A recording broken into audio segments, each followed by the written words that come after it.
ના ધો ને ના ધો ને ના મારે કામ છે જા. દીદી દીદી ફોન દો ના ફોન દો ના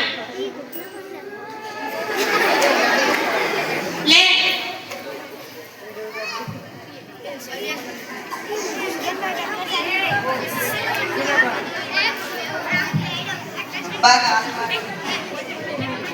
પપ્પા કાલે મારે ગણિતનો ટેસ્ટ છે, મને થોડા દાખલા શીખવાડો ને. મારી પાસે સમય નથી, જા તારી દીદીને જઈને કે.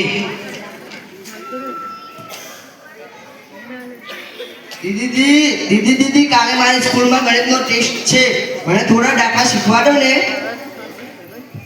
મારી જોડે સમય નથી, તને તારા શિક્ષકે નથી શીખડાવ્યું? શીખવાડી છો પણ હું ભૂલી ગયો છું. જા ફોનમાં જોઈને શીખી લે. ભાઈ ફોન આપ.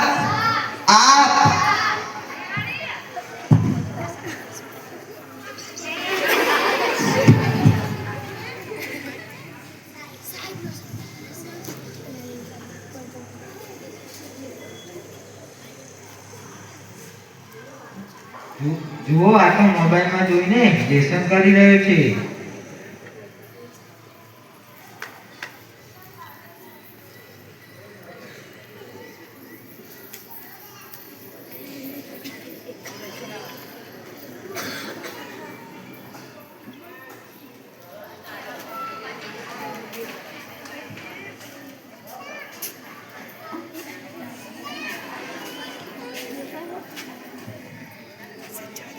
જુઓ, આ તો લેસન કરતા કરતા ગેમ રમવા માંડ્યો.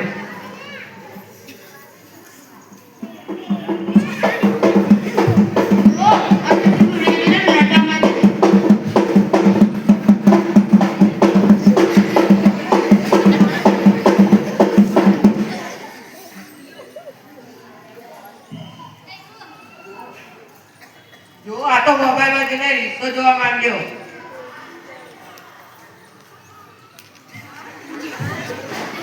વાંકું ચૂકું મોઢું કરીને સેલ્ફી પાડવા માંડ્યો.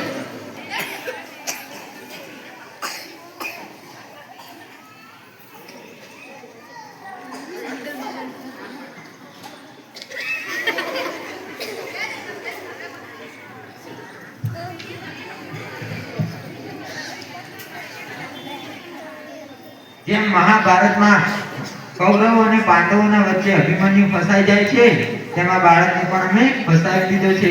આ મારો શિકાર બની ગયો છે.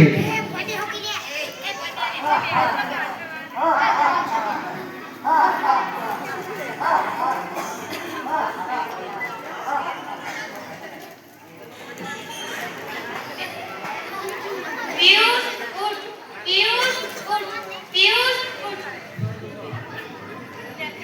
પપ્પા મેં પિયુષને કેટલી વાર ઉઠાડ્યો પડતી હતી.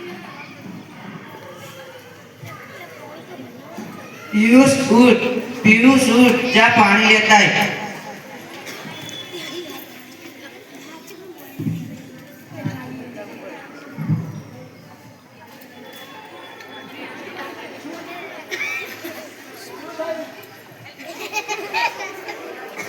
શું થયું? માથું દુખાય છે, આંખો દુખાય છે.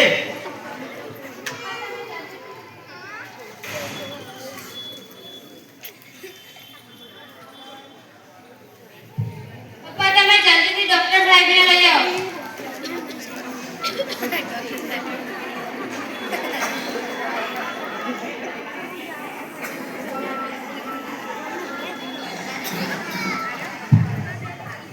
કોણ બીમાર છે?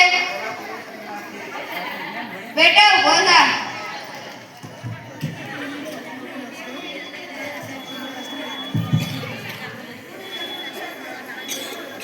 બેટા ઊંડો શ્વાસ લે.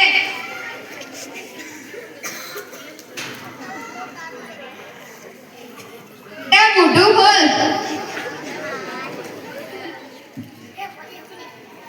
તમારો છોકરો કેટલો સમય મોબાઈલ જોવે છે? તેને મોબાઈલનો બહુ શોખ છે. અને તે ઘણીવાર મોબાઈલ જોતા જોતા સૂઈ પણ જાય છે. મોબાઈલની પૂરી બેટરી ખતમ ના થઈ જાય ત્યાં સુધી મોબાઈલ જોવે છે. જો વધારે પડતા મોબાઈલ જોવાથી તેના માનસિક મગજ પર અસર થઈ છે, તે માટે તેનું માથું દુખે છે અને આંખમાં નંબર આવી ગયા છે. જાડા કાચવાળા ચશ્મા લાવવા પડશે. સાહેબ અમે અમારા પહેલું માટે બધું જ કરીશું. તમે કહો અમે શું કરીએ? સૌથી પહેલા તો તમે પોતે જ મોબાઈલનો જરૂર પૂરતો ઉપયોગ કરતા શીખો ને તમારા બાળકોને ઘરની બહાર મિત્રો સાથે સમય પસાર કરવા દો અને તમારા બાળકોને ધર્મ, સંસ્કૃતિ, ઇતિહાસ વિશે જણાવો.